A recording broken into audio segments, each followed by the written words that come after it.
Right, Premier League predictions. So we have a busy time in the Premier League right now. We've got this weekend's matches that are coming up. Friday, Saturday, Sunday, and then we've got Tuesday, Wednesday, Thursday matches for next week. So a separate video will come out on Monday probably for those. So we're going to get straight into this. We're starting with the Friday match, which is Leicester and Brentford. Brentford home form wasn't great, but they did go to West Ham and beat them. So I see the same happening here against Leicester, a weaker side, really. I want to say a Brentford 3, Leicester 1. I think Leicester might be able to squeeze a goal at home, but it's not going to be anything too spectacular. And that's pretty much it for that. So that was a quick one. On to the Saturday matches. We've got the 12:30 kickoff, Everton versus Manchester United. Everton's form is crazy. They are doing really well under Moyes again. But Manchester United's form, as we all know, isn't great. In fact, Everton are above Manchester United on the table right now. Manchester United's recent form isn't too bad, but it's also not the best. I see Everton getting a win here, to be honest. I really do. But the question is, by how much? Everton 14th, Manchester United 15th. Everton with the brilliant form that they're in. One of the best forms in the league, actually. They've got better form than Liverpool at the minute, due to their draw against Villa on Wednesday. Arsenal and Everton have the best form. Anyways, I'm going to say this one. It's a tough one to predict. It really is. But I fancy... Also, Man United. Jeez, I didn't know there were that many injuries. Man United are going to definitely score. But Everton at home, it's 3-1 to Everton. It really is. I don't know how. I don't know why. But Everton are cooking, and Manchester United, you can't deny, are flopping. So it's just a recipe for disaster for Manchester United to go to Goodison Park, really. Right, and now we've got the 3 o'clock kickoffs. We've got Bournemouth versus Wolves first. As we know, Bournemouth doing really well this season. They're flying. Wolves probably a bit less than what they wanted, but they do have a good goal scorer in Cunha. Their form isn't the worst, but of course Bournemouth's form is better. I fancy Bournemouth 4, Wolverhampton Wanderers 1. Sorry, Wolves, but that's just how it is. I'm not denying that Wolves have a good goal scorer and a good threat, but it's not enough to go up against Bournemouth, one of the best sides in the league this year. Next kickoff is a London derby. It's Arsenal versus West Ham United at the Emirates. So Arsenal, without their goal scorers, and well, not goal scorers really, just attacking players, they proved last weekend that they can create goals elsewhere by putting Mourinho on as a striker, and he did a good job, to be honest. He really did. Against Leicester though, could they do the same against a team like West Ham? I think they can, but it's going to be a close one. It's going to be 2-1 this time. West Ham do have most of their good players out injured, to be fair. Crescencio Somerville, Lucas Paqueta, Nicholas Fulkrug, Antonio, but I still think that they've got enough players there that can score goals, like Bowen, and you know, they've got Wan-Bissaka in the back who can help out defensively against a weaker Arsenal side that can't really attack properly. So yeah, 2-1. I think Arsenal still manage, but not as comfortably as they would like. So now we have Fulham and Crystal Palace. Fulham surprised me personally. I knew they was decent, but I didn't think they'd beat Nottingham Forest last week, and they did. And Palace, as we know, not doing the best right now, but also not terrible. They did lose to Everton, but they beat Manchester United. They beat West Ham. But you can't argue with the numbers. I'd say that Fulham are the better team right now.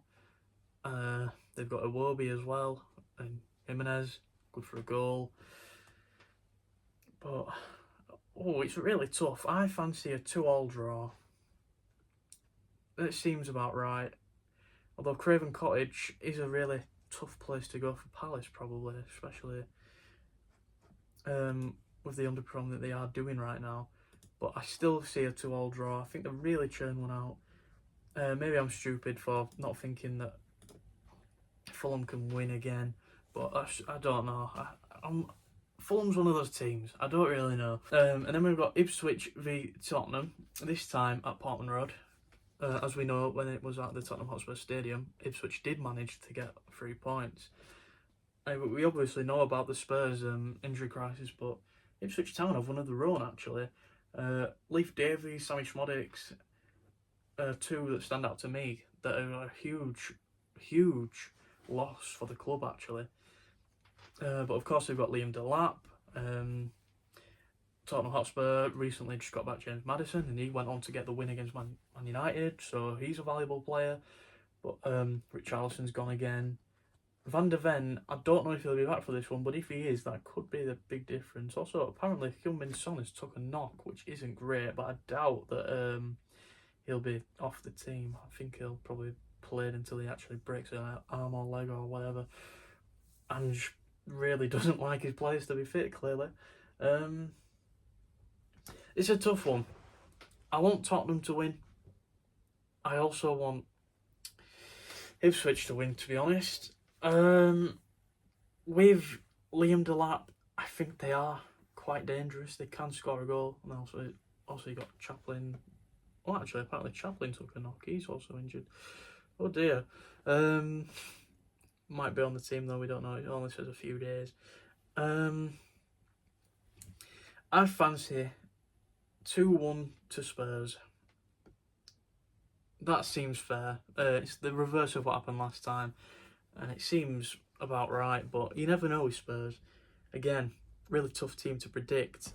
So I'm going to say Ipswich 1, Spurs 2. Whether that's right or not, we won't know until we see it, because it's not one of those obvious ones. Oh, big game on Sunday, I've just realised. Anyways, Southampton and Brighton.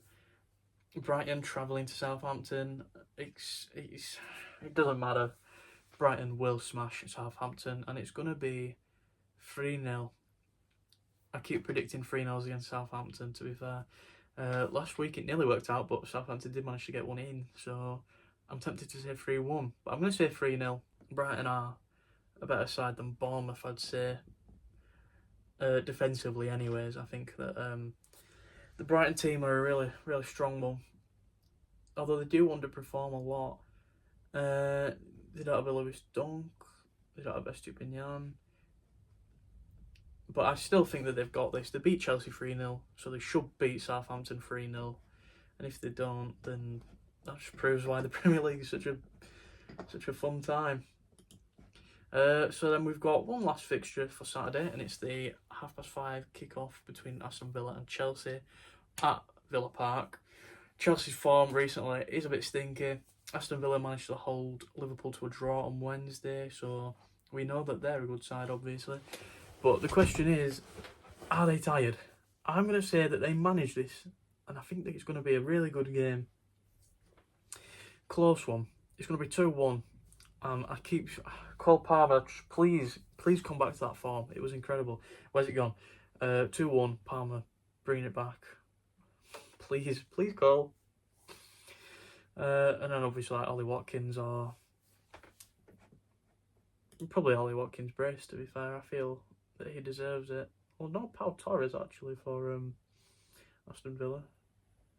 And obviously, no Nicholas Jackson or Noni Madueke.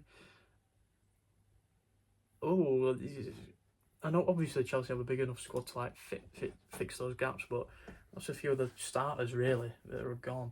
But anyways, we've said 2-1. So now we move on to Sunday. We've got the 2 o'clock and the 4:30. 2 o'clock is Newcastle versus Nottingham Forest. Two sides that I really enjoy watching this season. Not as much recently, to be fair. They both fell off last week. I think Nottingham Forest and Newcastle are both due a win after last week. But the question is, who will get it, if anyone? This could be a draw. It's two brilliant teams. And you've got two of the best goal scorers in the league on these teams, in Chris Wood and Isaac. But the question is, who scores more? I think they both have a goal in them, to be fair. Although Isaac has blanked recently. Chris Wood keeps powering on. You know why? Because he's been to this club. No, but he's hitting his prime at 33. It's impressive. I think Nottingham Forest 3, Newcastle United 1 at St James's Park as well. That's a big, it'd be a big blow, to be fair. And then the last game of the week, the biggest one, some would say, Manchester City versus Liverpool at the Etihad Stadium.